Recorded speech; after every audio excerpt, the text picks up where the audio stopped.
kid on a grown man body, you know, I'm working hard.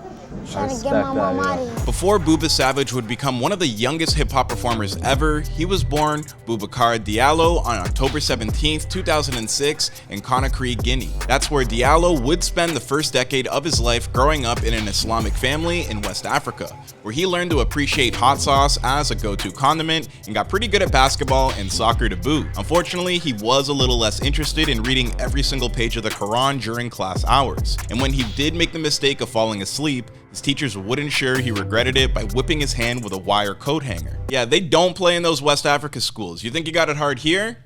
Slap your hand if you fall asleep. Like they hit you like a wire. Wake up. Really? Yeah, my reader, yeah, used to do that with his keys. He used to hit me with his keys, you know? Yeah, it wasn't cool. I don't got no marks no more thing. See? That's from the whips? Yeah. Then in 2016, he and his siblings left their mom behind and immigrated to the United States, settling in New York City, more specifically, Courtlandt Avenue in the Bronx to live with their father. At the time of this arrival in North America, Diallo couldn't speak a single word of English, so he quickly integrated himself in not only the city's culture, but his new stepfamily as well. And within 2 years, he was speaking the language fluently. I wasn't really talking to people when I first went to school. Word. I didn't know no English, started learning from me. That's so crazy to me because it's like a couple of years later, you just turned into like a star. Like, isn't that the craziest thing? Facts. You just gotta wait your turn, you feel me? Now, normally I spend a little bit longer on one of these videos telling you about a celebrity's childhood, but with Diallo, that's gonna be a little bit more difficult because his childhood and rap career intersect so quickly. After spending the first couple of years in Courtlandt selling candy on the streets while listening to New York-bred artists like Sheck West and A Boogie with the Hoodie, Diallo would adopt the name of Bouba Savage and hit up a friend's custom-made booth inside his very own apartment building where he recorded his earliest songs. I came upstairs after I was done selling candy. I went upstairs. We started rapping, you feel me? That shit was dumb funny. I still got the video. It would take a few attempts to get comfortable, but eventually Bouba hit pay dirt when he dropped his very first hit single titled I'm a Savage at only 12 years old. And let's just say, from that point forward, he was not selling candy anymore. After you dropped that one record, did you go back to selling candy or you was Hell no, I stopped selling candy. I told my mother and them, yo, I gotta stop selling candy because for me. Almost immediately after dropping that track, this pre-adolescent rapper would go viral and turn himself into a local sensation at school, where teachers began keeping a closer eye on him, and everywhere he went, other kids would shout out his name. Kinda sounds like the things hip-hop dreams are made of. Like at only 12 years old, you're a celebrity around your school. I don't know, most people can't even fathom something like that, so shout out to Bouba. But as much as the kids at school may have been jacking his music, back at home, his dad was less sure about his young son's sudden fame. In fact, it would take a conversation with a couple of old heads from his block who recognized Bouba's talent to change his father's mind. You know how those African parents be. I came in the crib one day, started pressing me about it.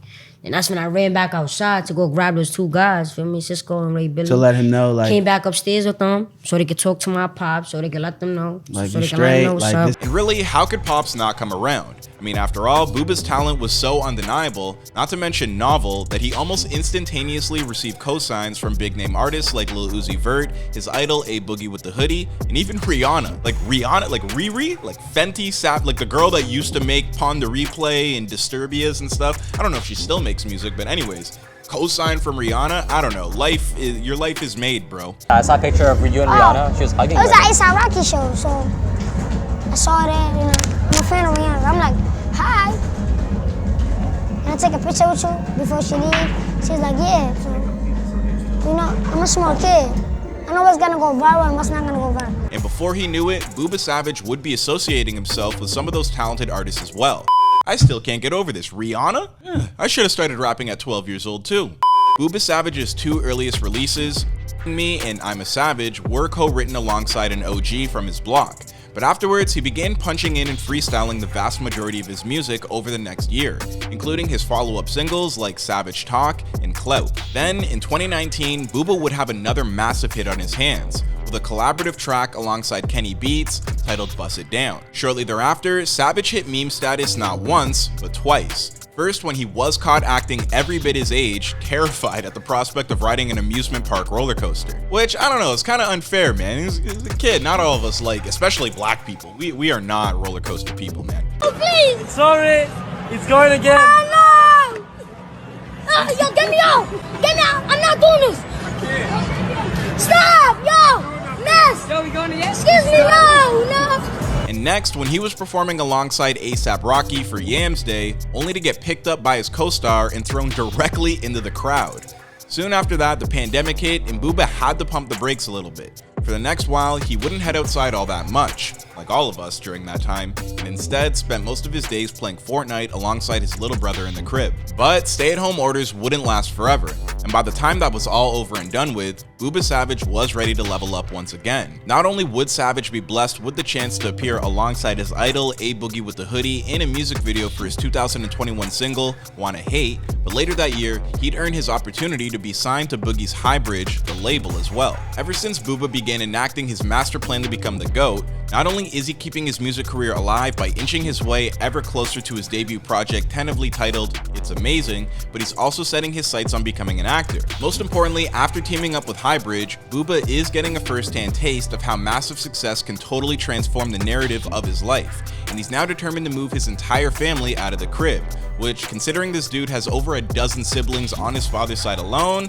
is a massive undertaking. Since signing his deal, Booba has helped Highbridge launch Heavy, a subsidiary that features himself alongside fellow rapper Woody HBTL, while also still finding the time to drop new singles like Mentioning Me, as well as Fallout alongside Shy K and Kidnap Who, Part 2 featuring CJ Goon. All of these hit songs have helped ensure Bouba Savage hasn't simply become a one-hit wonder and a childhood novelty act. Instead, he's grown into one of hip-hop's most talented and well-rounded artists, and his productivity has increased too.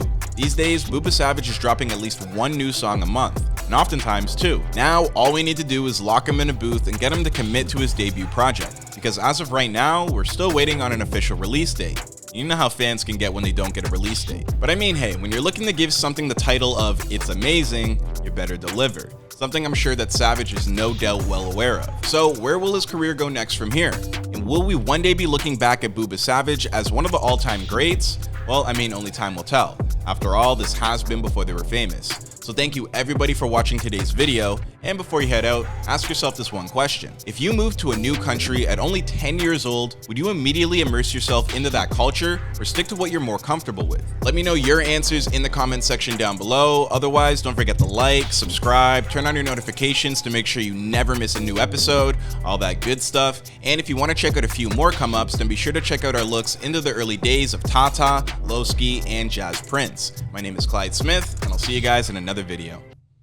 Did he really get a Rihanna cosign? That's great. Like, you know what? Because he's Savage and Rihanna is Yo, we need to make this happen. We need to get Bouba Savage on Fenty Savage. You know, like not anything crazy, just, you know, fits the brand. Anyways, I'm ranting way too long.